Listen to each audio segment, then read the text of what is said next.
Welcome to the Sports Hangover. I'm Michael Benatar, joined alongside J-Dog. Mike, it's good to see you. It's been a few weeks. I had a great weekend last weekend. Where were you?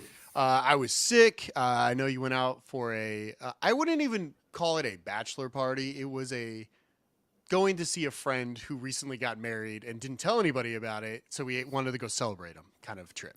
I don't know That's what accurate. you call that. That's accurate. You were homesick with some parasite, international parasite, even worse than the domestic variant. We've talked about this before on the show, where if you're getting married, it's not about you or your wife or your husband. It's actually about your friends who want to celebrate. And so many of our friends, our mutual friends, if you will, don't understand that. Mike, they keep doing this to us. And so we've taken it into our own hands. And now we come to you. If you won't have a traditional bachelor party, we throw a bachelor party in your city. Unfortunately, Mike missed this one, but Mike is throwing a second bachelor party for this person who doesn't even want a first bachelor party. Yeah, doesn't even want to be out here. Yeah.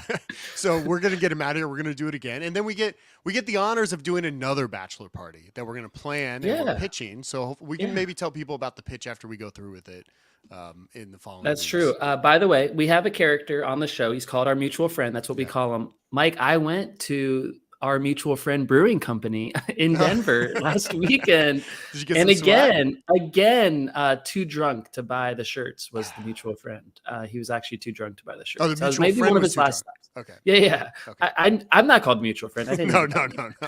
But he should have bought the merch, and he was excited, but then he was too drunk. That was one of our last stops, but that's just what happens. Good. Yeah. I think bachelor parties are for the friends and not the person actually getting married, for sure. 100%. So that's why I want a nice vacation on the next bachelor party. We deserve it. No one else, but Correct. we do. Yes. Yeah. So we're going to a bougie location tomorrow. We're not going to say it out loud, but very bougie. And we're going to pitch an appropriate destination. I have 8 spots. You have one that you love. And so we're going to see which one wins. Yeah. I went on, I narrowed it down. I said, I'm just going to really pitch. You have like 8 different slides. I have 5 slides for one location. I love it. We'll see what strategy wins. I think it's you got a lot of options. So I think he has a lot to think through for yours. He's got exactly. Do you think he decides at the pitch meeting, or does he take it home and sleep on it a little bit? I think we tell him he has to make a decision before we leave the location we're at pitching. Really? Yeah, I think that's what. That's intense. Well, I just listen. This mutual friend of ours has been fucking dragging his legs for the last few months. Finally set a goddamn wedding date. And now we get to plan something. So we're not going to wait. We're going to start planning. We're going to start inviting, and we're going to start booking. That's what we want to do. It's true. We got the invite. We finally got the wedding invite today. Yeah. The pitch means tomorrow. Like, what else can we do? Yeah, we're trying to do our best here. So yes, we want to go on vacation. So I feel like a lot has happened. Do you want to go over some of the trades? Do you want to go over? I have like a story about Netflix. I got some big BDE. We got some Oscar talk. Where do you want to go? Wow. NFL, big trade. Something happened today, right? Breaking news. Play the alert. Yeah. Well, I can try. Here, I'm going to try one more time. Here, I'm going to say, you don't hear anything. It still doesn't work. I don't know what's trying going to play sound effects for the last 2 years, and it hasn't come through the show, but he hears them in his own head. I hear them in my head. So, all right, where do you want to let's like backtrack. Let's first go what happened further, like Derek Carr. Let's talk Derek Carr first, and we'll get to the trade today. Derek Carr, he's now a New Orleans Saint. I didn't see a lot of news for it. It didn't seem like a big splash. The odds for him to win the Super Bowl literally didn't change at all. From we don't know what quarterback to Derek Carr, the odds are exactly the same. I think they were like 40-1 odds for them to win the Super Bowl. What do you think of Derek Carr? First of all, it was painful watching Saints games last year. You thought it was hard watching Raiders games. You should have watched the Saints game because their quarterback, they had noodle arm, red head, Andy Dalton throwing passes for them. And it was ugly. And poor Jameis Winston with his broken back was ready to go out there every week. And they didn't even give him the chance to throw it deep because all we want is Chris Olave running deep. And that's a prolific offense. It didn't happen. I think Derek Carr can do well in New Orleans, but you're right. He's not a needle mover. He shouldn't affect their division odds or Super Bowl odds. And maybe they make the playoffs as the last seed and lose in the first round, and maybe they don't. And what's the difference, right?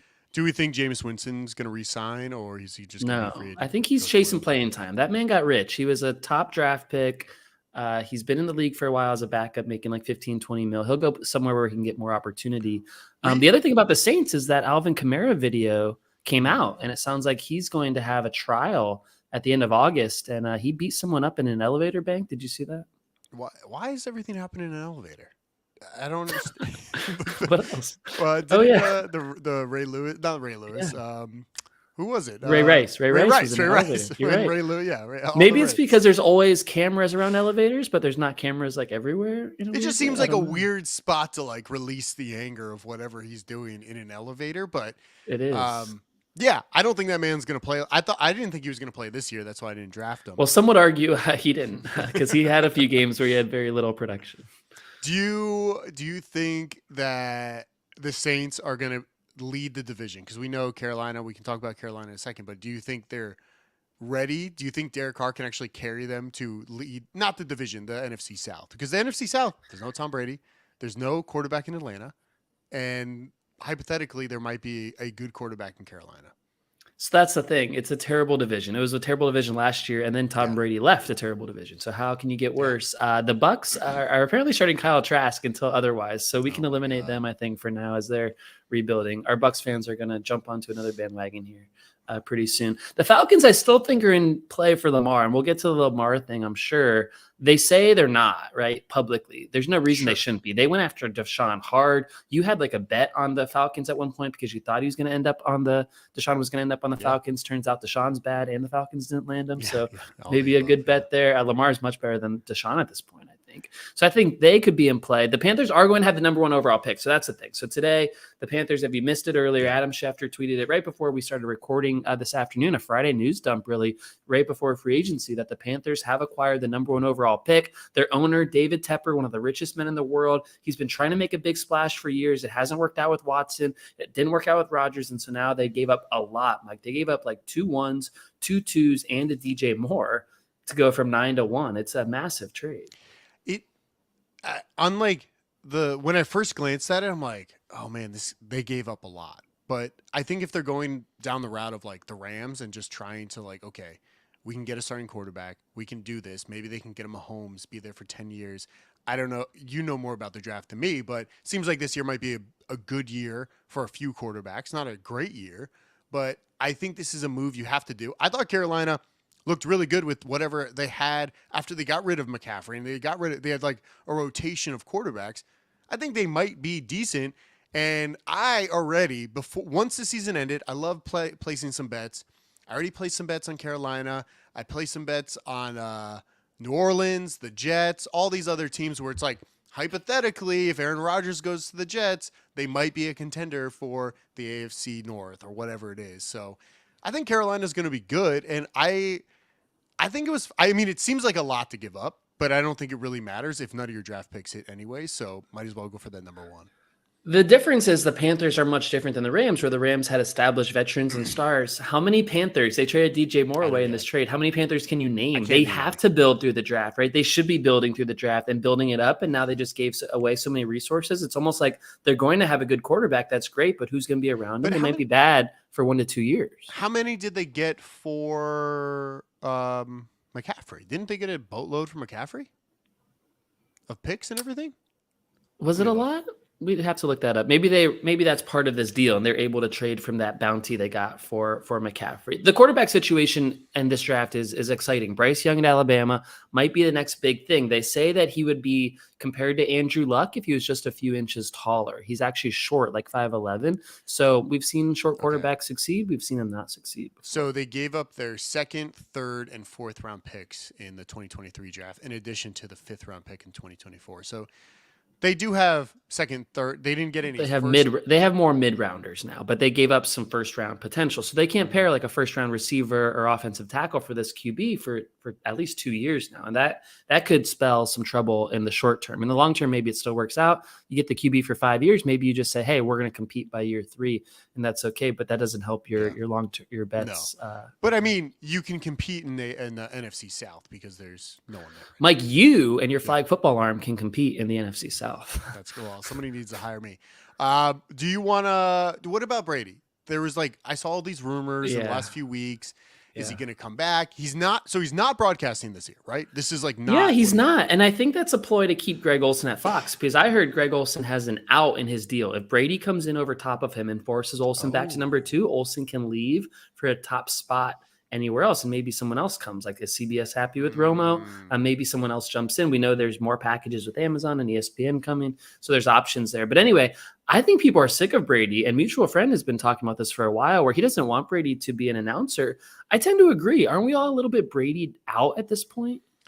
I like Brady. I don't think he would be a good announcer, just because when I saw him on the Peyton cast, he doesn't seem like a guy that can like continue talking for a while and be like excited. Like Romo seems like a guy that can just get excited about football and talk about football. Brady doesn't seem like that. I don't know if he has an out on his contract, but I keep hearing all the rumors of like, oh, well, maybe he'll go to Miami, or maybe he waits until the third week and somebody gets hurt and he comes back. I don't know what this man's doing, but he's like, the minute he retired, they were like, not naked photos, but he was like repping his Brady brand underwear. He was topless, all over the place on the internet with ads. I was getting blasted with Tom Brady topless pictures. Must be what your algorithm thinks you like. The algorithm's really hitting me hard, but I don't know. I don't know what to think of Brady. Cause like, would we be surprised if he came back? That's what I'm wondering. No, it's like, fool me once, shame on me. Fool me twice, shame on you. And now I'm never going. Is that the saying? I may have missed that. Whatever, it works. But anyway, once it's twice, it's a trend. And so we shouldn't be surprised anymore. The Brady rumor mill is very active on two fronts. One, a sports media source is telling me, Mike, that Brady will never announce games for Fox. Never, never, never. And it just won't happen. And he signed the deal at the time. Things changed. And he doesn't want to do it anymore. He doesn't want to spend the time on it. His reputation is tarnished. Maybe Fox has some kind of out where things have changed. And so maybe he never announces. The second thing is the Dolphins. And it's these same Patriots sources that were all over it last time, back when we didn't know the backstory about how they were making the move for Sean Payton and Brady together, the package deal. Flores, the whistleblower, came over top of that and ruined all my hopes and dreams. But just today, the Dolphins picked up Tua's 2024 guaranteed fifth year at $24 million, which is like, you're not going to have a Brady on staff plus $24 million on Tua unless Tua was to retire due to concussions. That would be the only way. But yeah, I mean, that's what we have to like talk about. Like, Tua has not played a snap since that last concussion. He had a lot of concussions. We watched every single concussion, I think, together this year. I know. Stop coming over for your Dolphins games.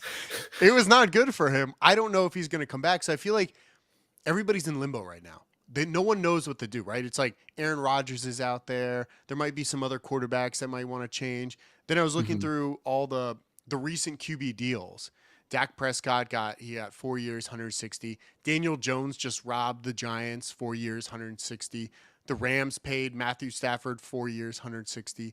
The Saints paid Derek Carr 4 years, 150. And my boy Geno Smith robbed the Seahawks of 3 years, $105 million.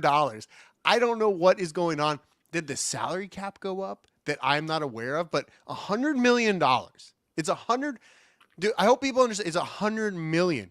It's a lot of fucking money. For Geno Smith, who was out of the league recently. Like, did he play in the XFL at one point? He may have been on one of those. Yeah, he's older than me. He may have been on one of those alternate leagues, like playing for $200,000, and now it's $100 million. I think when these contracts are announced, Mike, we have to remember they're not fully guaranteed. There's often outs in them. So I saw the Geno deal. There's an out for 1 year, $28 million. Say he sucks this year, you pay him a lot in the first year. And there's a saying in sports too. There's no such thing as a bad 1 year deal, because it doesn't matter if it's 1 for 100, you can always get out of it the next year. And so 1 for 28, if that's what it is for the Seahawks, and they can cut him if he doesn't go to another playoff game, for example, I think that's a fine deal for now. The thing with the Seahawks is they picked 5th overall. You think they'd be in the quarterback market, but I don't think you pay Geno $100 million and draft the quarterback. I don't know what they're doing over there. But so the biggest thing that I feel like, there's two things: the Aaron Rodgers and Lamar. I want to talk about Lamar because the Lamar deal is interesting.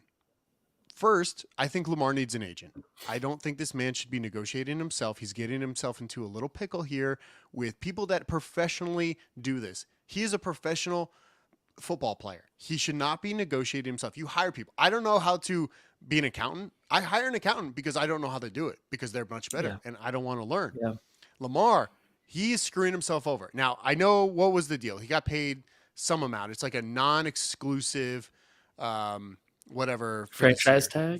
tag, which I thought was interesting, that another team can match it and then, or go above it. They have to give that plus a little more, and any other team can take them if the Ravens do not match that deal. Is that So right? the Ravens still get that right to refuse Sure. or sign. Yes, they Yeah. so and it's attached to 2 first-round picks is also interesting. So the team has to give up 2 first-round picks, one this year, one next year, and sign him to a deal. And Lamar has to like the deal enough, and the Ravens would have to say that we are not going to match the deal. They can match any deal. So that's correct. If you're a shitty team, let's say you're the Bucks and you're kind of still down there in like whatever the 20 round, first round pick 20 something. Why not give up first 2 round picks and get Lamar Jackson on your team? Why not give it up? Why would a team not go in and try to get Lamar for a guaranteed starter? Because there's been a trend in football recently, and I don't like where it's going. And it's that to acquire a great quarterback, you have to, 1, give him a massive contract, and 2, give up a lot of picks. I don't like how you have to give up both. The Ravens don't have to give up those picks, and they can sign Lamar to the massive deal, and they're still not doing it. Now you're asking for a team to sign him to a massive deal, something the Ravens won't do on the surface, plus give up your 2 first-round picks. Why do both? If he's so unhappy with the Ravens, if you know the situation is going to have a resolution at some point and a divorce between the two, what if you say, I'm not going to offer a contract here. I'm just going to wait for you to not have 2 first-round picks attached to you, and maybe I can sign you on the open market without giving those up. But doesn't it seem like if you were the Ravens organization, if you thought he was going to be your starter, your franchise for the next, let's say, 8 years, why would you not give him a deal? Now, he's looking for 100% guaranteed, similar to like Deshaun, even though Deshaun's is that was like 275, Mike. That's a bad deal. But Deshaun's is not technically. So I saw somebody like dig into Deshaun's contract.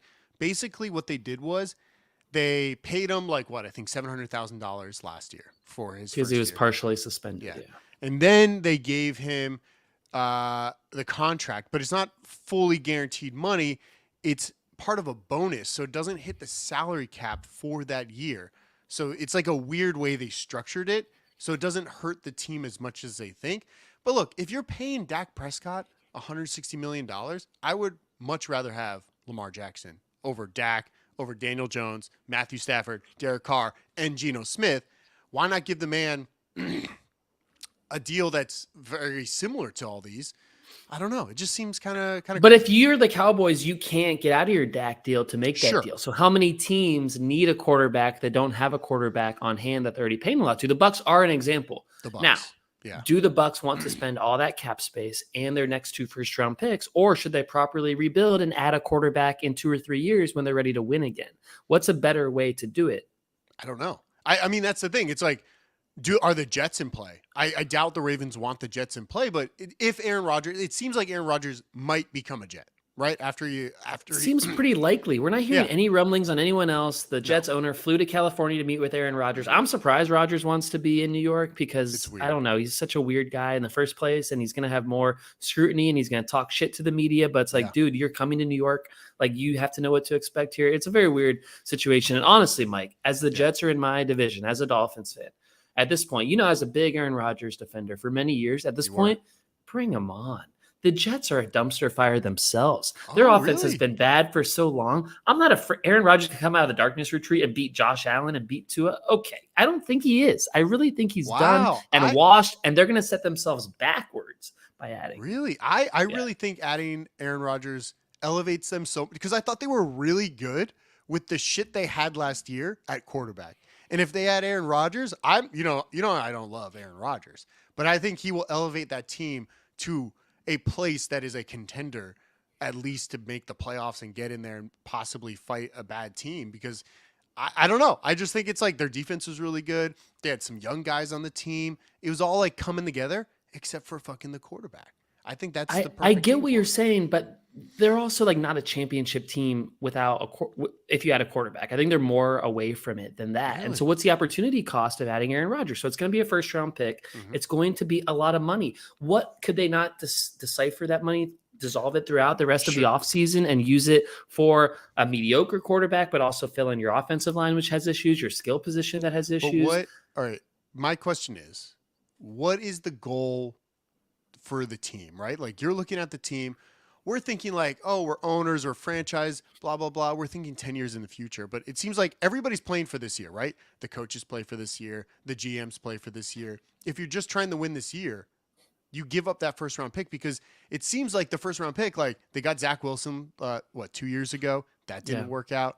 The odds of it working better with Aaron Rodgers seem much higher to me than to go out and try to draft or try to rebuild and do all this. That's why, I mean, everybody has saying this. You don't defend Rodgers. Rodgers didn't play well last year, right? He kind of held the Packers back in some ways. They didn't go to the playoffs, right? They lost that game against the Lions late in the season, right? When they could have gone to the playoffs. But don't you think Zach Wilson's here and maybe Rodgers is up here?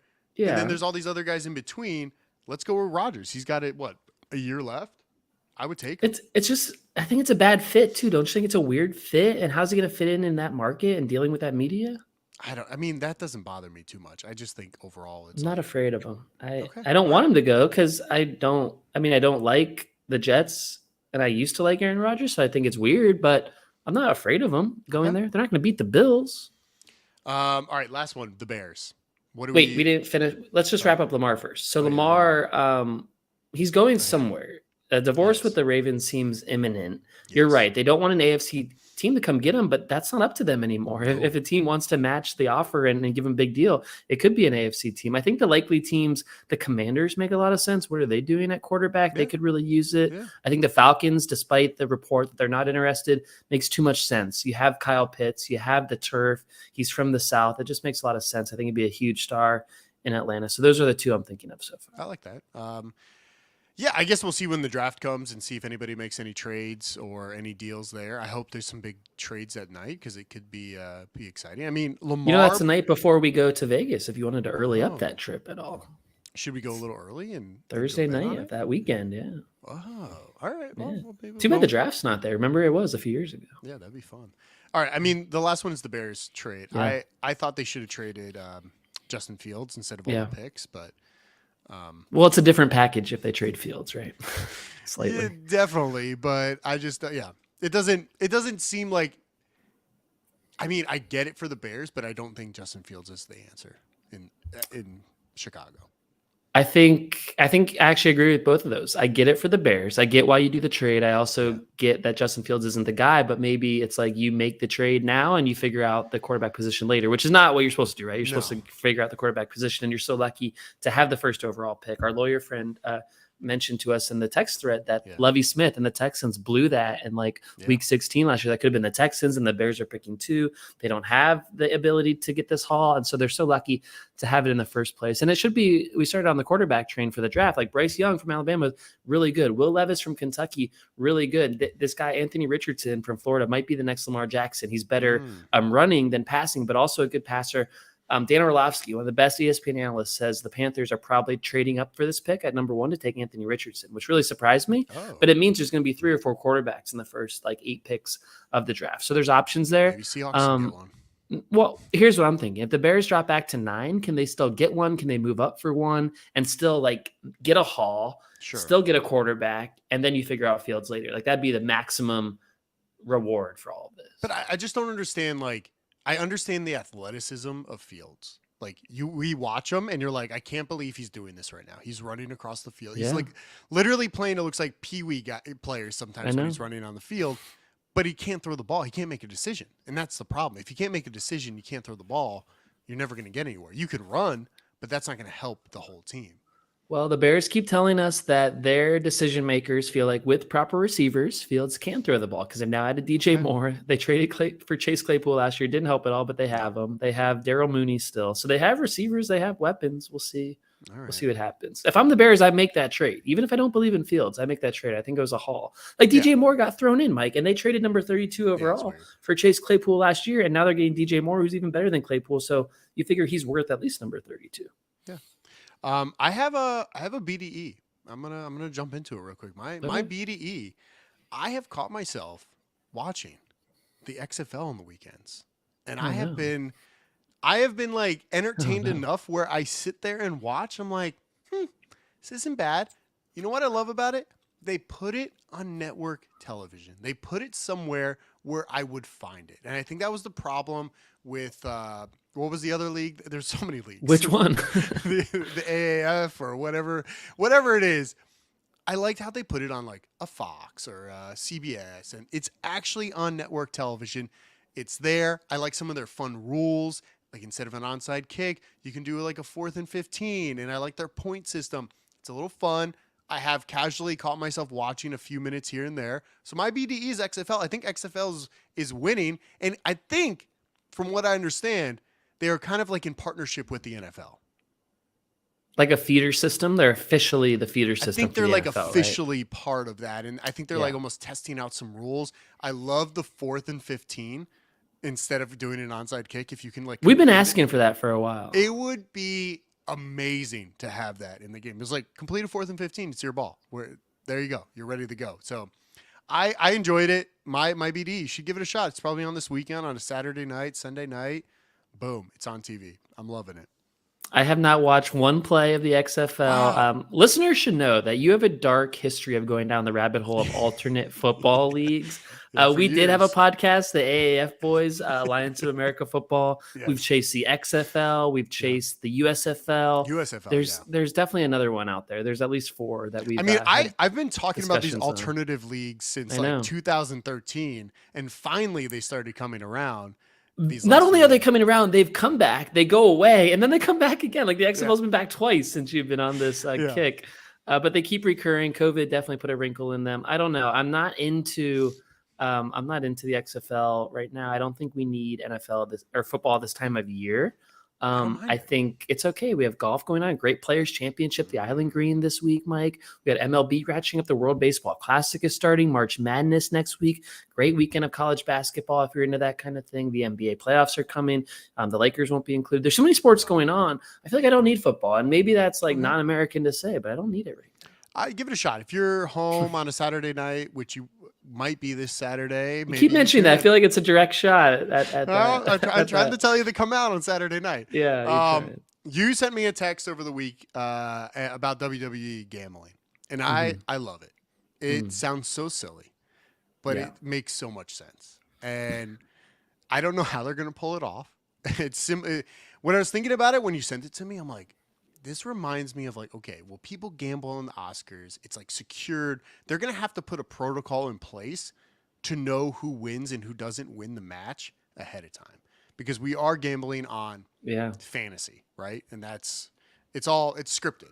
So the article talked a little bit about that as a report from CNBC this week that the WWE is investigating with individual states. It seems like it'd be harder like nationally. So maybe start by one state at a time, maybe where they have a lot of their WWE fans, maybe in the Midwest. I don't know exactly where that is, but maybe possibly not in the big coastal cities. Yeah. And so it is predetermined, like you said, but the article mentioned ways to go around that. Like the winner of Royal Rumble based on who wins it, like, that is who is not going to win. And there'll be like a chart, like this will decide who wins WrestleMania, but no one will know that ahead of time. So it's still like all very kosher. So there has to be a way to do it. The reason I sent it to you originally is, one, you love betting, but two, you love the soft predetermined bets. And we have talked about this around the Super Bowl with the national anthem, or not the national anthem, Rihanna and her first song. And like, I don't like the idea that there's people out there, there's humans in the universe who know the answer to the question. And when I bet on Patrick Mahomes over under 250 passing yards is my example, no one can definitively say if it's going to happen or not. You can have a great guess, but you don't know. But if it's the first song of a halftime show, if it's the color of Rihanna's shoes, if it's the winner of WrestleMania, those are all predetermined things. And it's very sketchy to be laying money on something where you may or may not know the actual truth of it. And there are people out there who may be giving inside information out. Yes, and I get that, but I think the idea is, I think if they can get this deal, I think this could be really big for them to get acquired by maybe a FanDuel or like one of these companies, maybe a Barstool. I mean, I don't think Barstool can afford WWE, but maybe Penn National. Yeah. So I just think this is like an opportunity where we see that live entertainment, no matter what it is, people want to gamble on it, people want to watch it, and people want to bet on this no matter who knows what it is. Like, the Oscars, somebody right now knows, somebody wrote down who won the best picture. And I have odds right here if you want to gamble, but I thought the Oscars. And I heard betting on the Oscars is actually illegal in most states. I know FanDuel is doing it. I know DraftKings is doing it. Very few states are allowing Oscar betting. So I don't know what state you're in right now. We're not going to say it on the podcast, but a lot of states are banning it because of that reason, because it's predetermined. Yeah, I don't.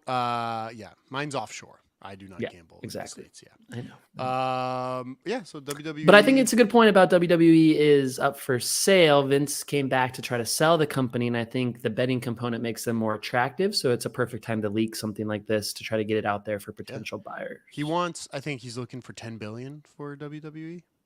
That's a lot. It's a lot of money. I think he might get it. Somebody could scoop it up. It's a lot of assets to bring in. Is 10 billion more or less than Silicon Valley Bank lost today? Oh, they lost a lot more than that. It is not more than 10 billion.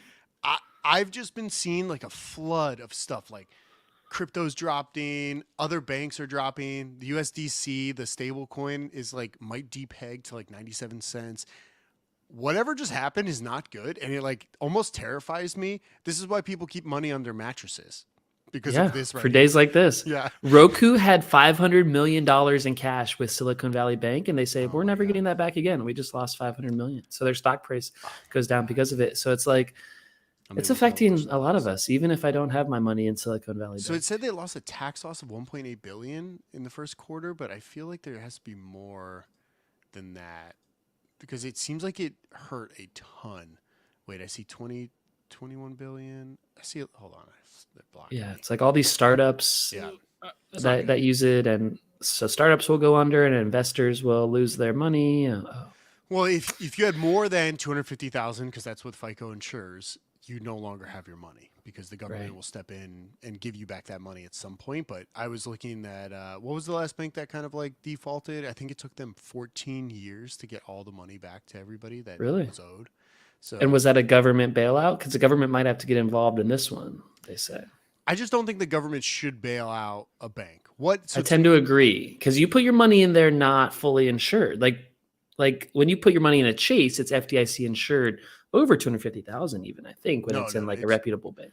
All banks, it's like the max is 250,000 FICO. So I think that's why people open multiple banks, so they can get insured if they. I should disperse my millions a little bit separately. Probably. Well, the thing that doesn't make sense to me is I don't know how this happened, and I think this is like people like listen. I get it with crypto when people are defaulting and like doing fucking scams and like, oh yeah, I'm going to do this and do that. But when a bank does it, it scares me more, because I know they're leveraging the money to try to make more money in other places. And it seems like this system is slowly crumbling. Jeremy, we talked a few weeks ago. There's like UFOs coming. I was sending you things today about the mothership. Shit is not going well in 2023. I would say 2023 is off to a really rocky start. Like, and you know what? 20 was awful. 21 wasn't much better. 22 slightly better, maybe not a lot. We were free in 2022. We were like, we're out. We're able to having like a tough 4-year run. Like that's kind of a long run when you think about it. Yeah, this whatever's going on is not good. I did just listen to, if you go back like 2 episodes, Chuck Klosterman was on with Bill Simmons, and they were talking about ghosts and aliens, and I thought it was really interesting. I sent you guys. I'm like, you guys should listen to this. Really good. Found out Bill Simmons believes in ghosts as well. I believe, and so do you. Yeah, you do. I believe in ghosts. You've had encounters, right? That's a different show, but you have. It's a whole different show, but yeah, that's Sports Hangover After Dark. But yeah, there's like, I just feel like if you look at what's happening right now, I think the weird shit is there's more weird shit to happen this year for sure. We're just scratching the surface. It's been a rough year. What's? Let me ask you this open-ended question. Yeah. What part of society is not crumbling around us right now? What part of society is not crumbling? Mm-hmm. People that don't go on the internet. That part. The people that are this is a movement lately where people are trying to use dumb technology. I will say, if I didn't know all this was happening, I wouldn't know the difference. Like, who cares? Like, whatever. It'd be bliss. Jeremy, we could just like go back, like camp for the next 6 months and be like, shit, that was a great 6 months. And we come back and like the world is falling. All this shit could be happening. We wouldn't even know. We're just like people were waking up in comas like a year after COVID started, and they're like, oh, that's happening. Yeah. Let me go back to sleep. You're right, but isn't that interesting when you think about what part of society everything's kind of crumbling around us? Do we think it's crumbling, or just is there so much information now that it seems like everything's crumbling? Because as you said, our mutual friend, maybe they hate California. Not our mutual friend, our other friend. What? They hate California so much. It's because of all the news Perception. about California. The Perception is reality sometimes, It right? is. But when you live that's here, all you it's have. it's a totally different world. It's true. That's what they say about New York City. Like some people say, oh, it's lawless. You can't walk around at night anymore. But then people who live there are like, no, it's fine. It's back. Everything's great. Yeah. You just don't know until you see it. I think information goes both ways. Like there could be good information about things, except we don't have good information about many things. It's all bad information around us. I don't need to list all the things that are broken, but everything is broken. Well, that's the show, guys. So we're gonna end on that, Mike. Come on. I think we're gonna. I mean, do you want to do some? What was your odds? Netflix thing? You had some Netflix or Oscars. You had something else. I saw this article. I get this email by Joe Pomp. He does a sports and media and like money email. I think I get it like every few times a week. And this one was Netflix is dominating sports without live rights. And I like that title because they are, right? They have the drive, they have the F1 thing, they have the full swing, they're not. That's a terrible headline. I totally disagree with you right off the bat. Really? Anyway, go ahead. Because I was looking How are you dominating if you don't show one live sport? Because you're dominating the sport doc world right now, right? So people are there. That's a small percentage of the sports world. I know, but you can see the influence of it. And they're like, the average age of Formula One has dropped from 36 years old in 2017 to just 32 years old today. And that's who's not? That's great. Guess who's not benefiting from that? Netflix. They don't carry F1. It's the F1. Well, they have the F1 docuseries that they're advertising, and I'm not saying they don't need to, right? Like if you're CBS, you don't benefit from the NFL getting more watchers on Amazon Prime. It's just overall the sport itself will continue to grow, and I think overall they were just looking at like how much it takes for Netflix to actually like produce all of this content, so all their original content. Everything on Netflix cost them about like $7 billion a year or something like that. Mm-hmm. And for the rights to some major sport leagues, it's NFL's $10 billion, NBA's $2.6, MLB's $1.7 billion, NHL $625 million, not too much there. But they do have a ton of sport geared shows, right? They have F1, golf, they're going to have tennis, cycling, all these other things. So I think in a weird way, they've jumped into the sports world, but not doing it live. And I think a lot of other people, you see like Amazon trying to do like whatever it is, like Hard Knocks, but throughout the season with like the Arizona Cardinals and stuff. I think it was an interesting take, and I really appreciated it because I think it is a way that you can get into the sports world without being in the sports live world. Which I get what he's trying to say. I get the messaging around it. And you're right. Netflix has incredible reach compared to anyone else. There's more people watching Netflix than any streamer or any TV network. And so I think it's actually the opposite, where it's great that Netflix is supporting all these niche sports. And you didn't name the NFL, right? I guess HBO has Hard Knocks. That's like the version of it. Yeah. But you didn't name the NFL or MLB or NBA behind the scenes shows. You named F1 and golf and tennis. And I've seen a little bit of each one. Hopefully you're watching the golf one full swing. I think it's going to help all the live sports rights holders, which Netflix is not one of. And so the fact that they're dominating, it's actually, they have the best reach. They have the best number of subscribers. So put your stuff on there. And then if it gets you to go watch live sports somewhere else, is that a win for Netflix or is that a win for someone else? I think it's a win for Netflix because you will never catch me watching a live F1 race. I'm not a fan. I've watched the show. I'm kind of like, oh, okay. Am I going to watch the golf one? I might watch the golf one, but I probably wouldn't watch live golf. Like, I think there's more to it. But maybe not you, Mike, but what about the F1 stat you just shared, where the stat went from 60 to 31? So they are watching. Yeah, right? So people are watching and people are going, and I think it's just something to show that Netflix doesn't need to spend $10 million just to get the rights to a league. They just need to get the rights to manufacture a docuseries about the league. And that might be cheaper for them to make than it would be for, say, NBC or ABC to go out and buy the rights. I agree, but Netflix would make a bigger splash if they actually added live sports because it'd be the first time they do it. So if they were able to add the F1 rights or the golf rights with one of these docuseries, that's almost like maximizing it. Like, wow, we have all these new fans and we have the sport right next to it on the same place. You don't have to pay any extra for it. That would be the way that they actually dominate. I actually think it's great that Netflix is basically a marketing engine for all these niche sports that are everywhere else. And I know everyone has Netflix and not everyone has every other streamer. And so it makes sense to put these on Netflix and then the other sports benefit. I'm waiting for the day that Netflix does get into live sports. They had the Chris Rock live special last week. I didn't watch it live. Did you watch it? No, I didn't watch it live. I like watched a little bit of it. It was all right. I actually thought Chris Rock wasn't very funny. He was like cursing just to curse and yelling and loud. And the Will Smith stuff was at the end, and it was like 4 minutes of it. It wasn't even. I don't know. It wasn't great. But anyway, I think that was an experiment for them, and I'm waiting for the day that they do buy live sports. NBA is kind of the next big one. Would Netflix get involved in the NBA?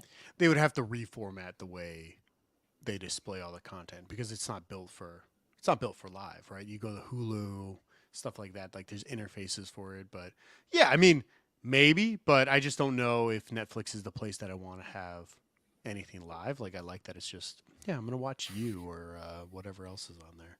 I was gonna watch what's that show? It seems kind of funny. It's called like Kunk or something. CUNK. It's like some. I don't know that. I don't know. I've watched very little Netflix shows. It's actually like not for me in a way. Yeah, I don't know. You should watch You. You is great. Have you ever watched You? Never watched it. Watch it. Great show. You'll love it. Is it like Euphoria? No. It's like Dexter meets like a rom-com. Okay. Give it a shot. All right, check out the sportshangover.com. Follow us over there. There's new swag up.